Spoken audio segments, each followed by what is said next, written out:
I raised my glass, smiled for the cameras, and toasted the woman who told me she didn't need my opinion, only my money.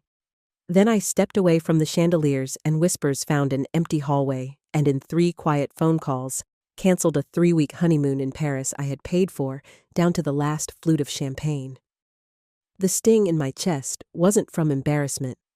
It was the sudden click of clarity, like a blueprint snapping into scale. If they wanted my money without my voice, they would have neither. That was the night I stopped disappearing.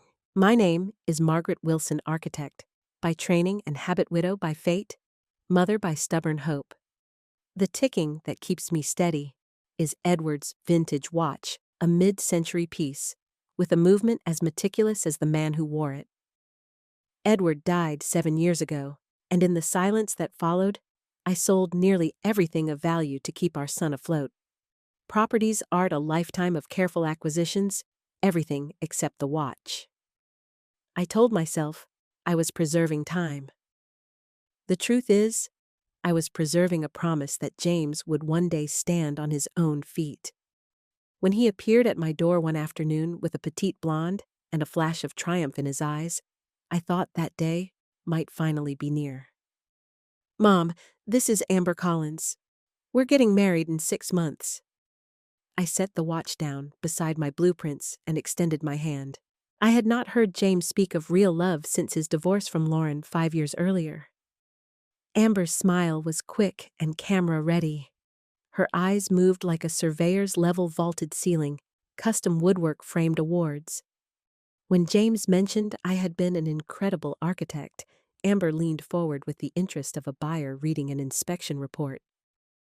"How many projects?" she asked, and when I said over 40 major ones, her smile flickered like a calculator screen.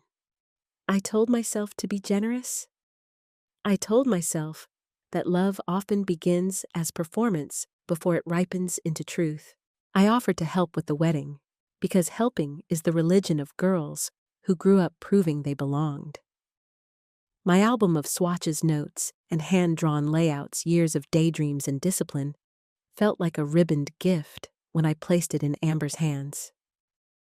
A week later, I found it buried under magazines at their apartment, while a luxury planner named Vanessa displayed mood boards that looked like advertisements for people who need their happiness photographed to believe it happened. "I'm helping finance the ceremony," I said gently. "I'd like to be included." James glanced at Amber before telling me I didn't understand modern weddings. The line slid under my ribs. What slid deeper was the lie. I learned about Amber's bridal shower from my friend Vivian over tea at exactly 2:30 p.m., her brow furrowing when I said no invitation had arrived. When I asked James, he said I had declined. When Amber arrived the next day with white lilies, she cooed that technology can be confusing at your age. My silence in that moment wasn't agreement.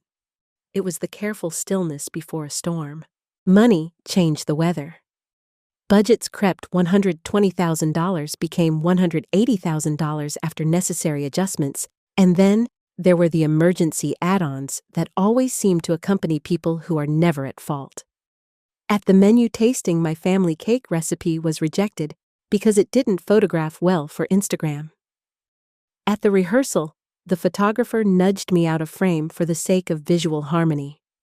The old ache, the one that makes mothers swallow their dignity, to keep the peace, rose in my throat and met a harder thing I hadn't felt in years: refusal. The hardest part of clear seeing is the moment it arrives. I rounded a corner at the rehearsal dinner and heard Amber's voice sharpen into honesty. "The old lady has way more money than we thought," she said into her phone. "After the wedding, we start phase 2. I stood long enough to steady my breath, then walked back to my table, smiling like an architect whose structure has just revealed its fatal crack. Edward's voice moved through me, quiet, principled, unsentimental. "Measure, then act." I finished my meal, thanked the staff, and went home. That night, my son called to confess financial setbacks, a delicate phrase for failed ventures, and a gambling relapse I had once rescued him from, when we found him in an Atlantic City hotel room at 2:15 a.m., hollow-eyed and shaking. He asked me to invest after the wedding, promised this idea was different, promised he was different. I stared at the framed photo of us, Edward, in his professor's jacket. James in grade school sneakers me with a pencil behind my ear, and tasted the strange grief of recognizing myself as the constant variable in other people's equations. I told him we would discuss it later. I did not tell him the later I meant. The wedding was opulent and hollow, like a museum built for echoes. There were no Wilson traditions, no mention of Edward. My mother's pearls, offered as something borrowed, were set aside without being opened. When I timidly suggested a family dance during the reception, Amber laughed brightly and said, "Margaret, dear, I don't need your opinion, just your money," then smoothed it over with a "just kidding, that fooled no one."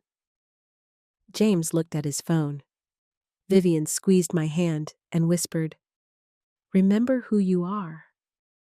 I lifted my glass and offered a brief toast to their happiness, because good manners are scaffolding even when the building is flawed.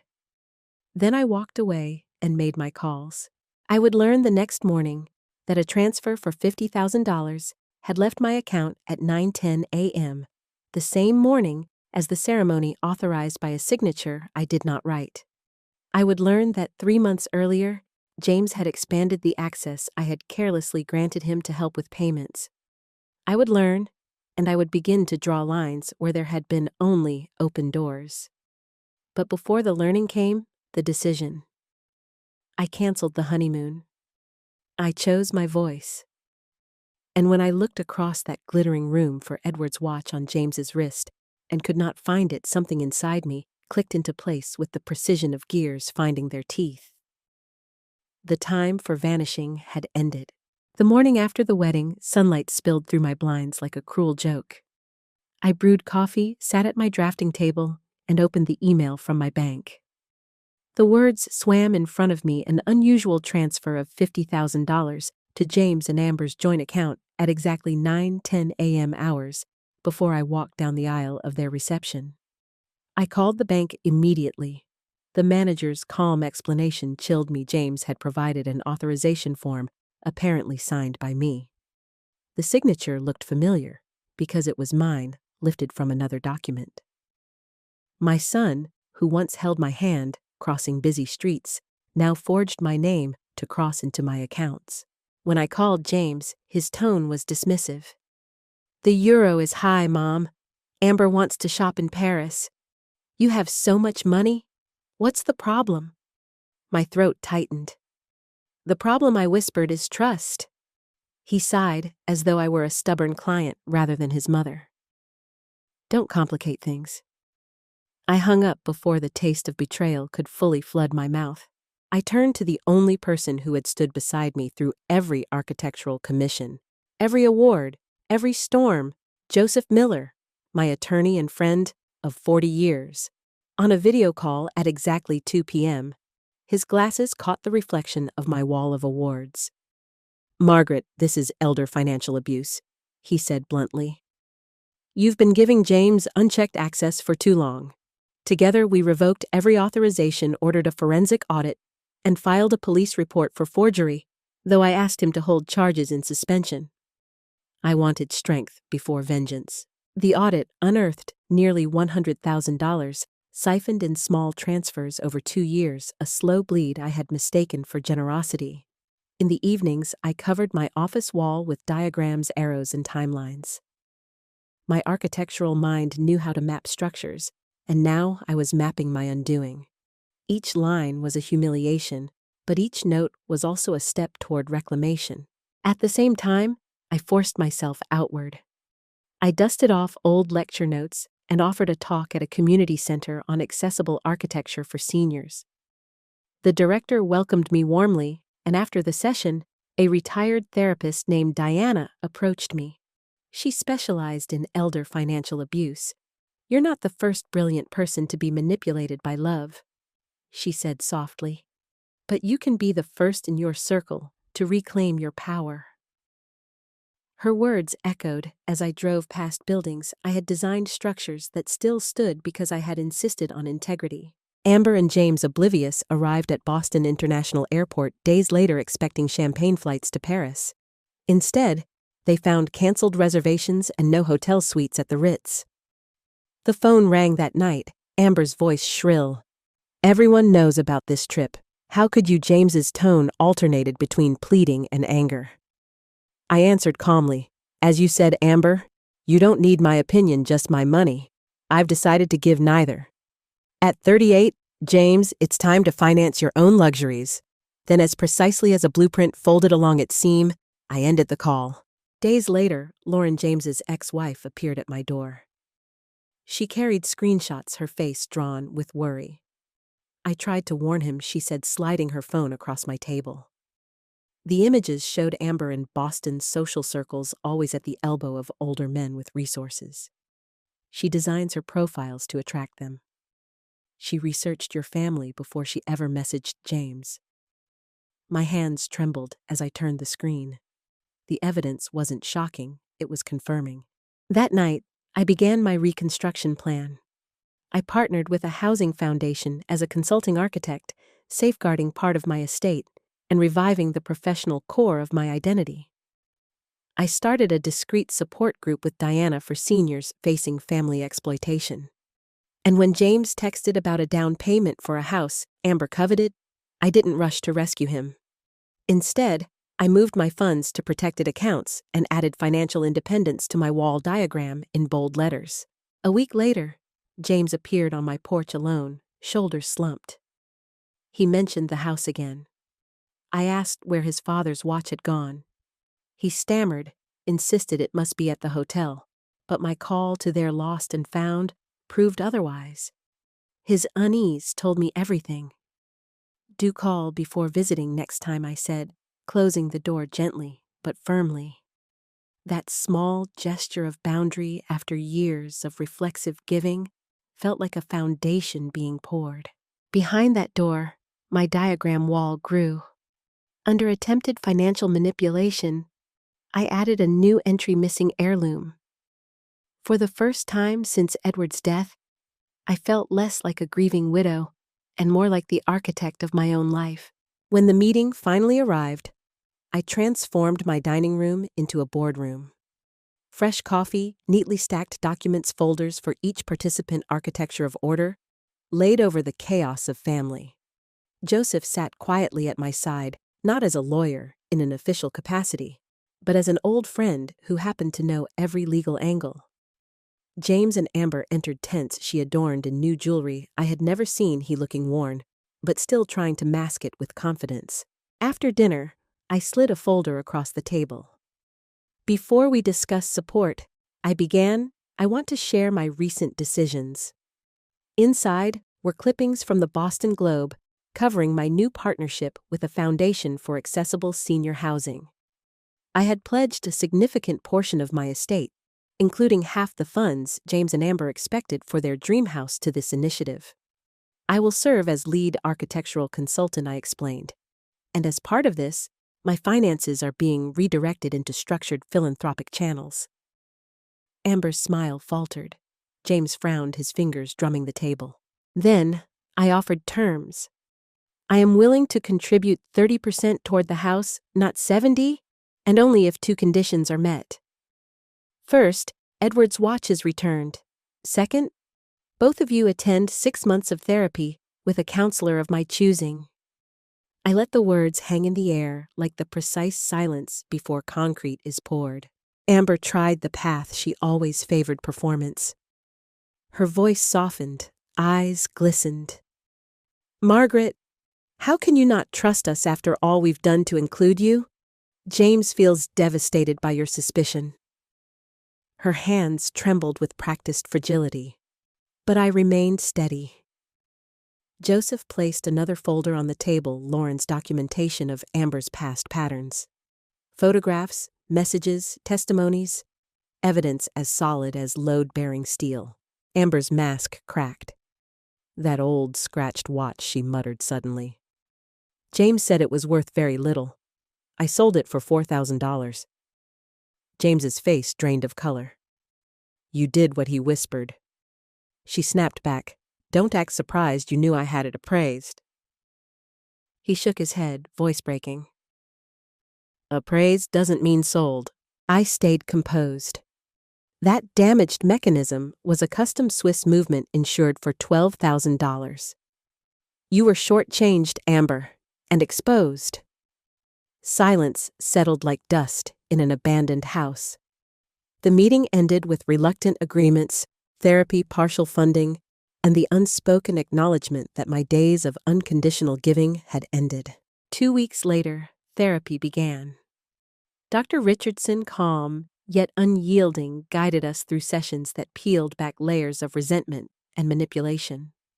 James admitted he had envied me since childhood, twisting Edward's pride into a story of humiliation. Amber's pattern of targeting wealthy families became impossible for her to deny. One evening, James confessed he had found compromising messages between Amber and another man. She's doing to me what she did to you, he admitted, eyes wet. It was the first time my son had recognized truth without trying to bend it. Meanwhile, I hired a private investigator. With Lauren's leads and the watch's serial number, he traced it to a pawn shop in Cambridge. I went myself, confronting the owner, Mr. Goldstein, who had purchased it for $4,200. It's worth far more, I said. He nodded. I'll return it for $6,000. I'm not here to profit from tragedy, but I can't operate at a loss. I agreed. Walking out with Edward's watch in my purse, I felt a piece of my soul restored. That evening, James called under Dr. Richardson's suggestion. His voice was halting. I'm sorry, Mom, for everything. It was not enough, but it was a start. I looked at the watch, its intricate gears exposed, damaged, but repairable. So were we. Over the next year, transformation became my blueprint. I renovated my home into half residence, half educational center, where I mentored seniors on financial independence.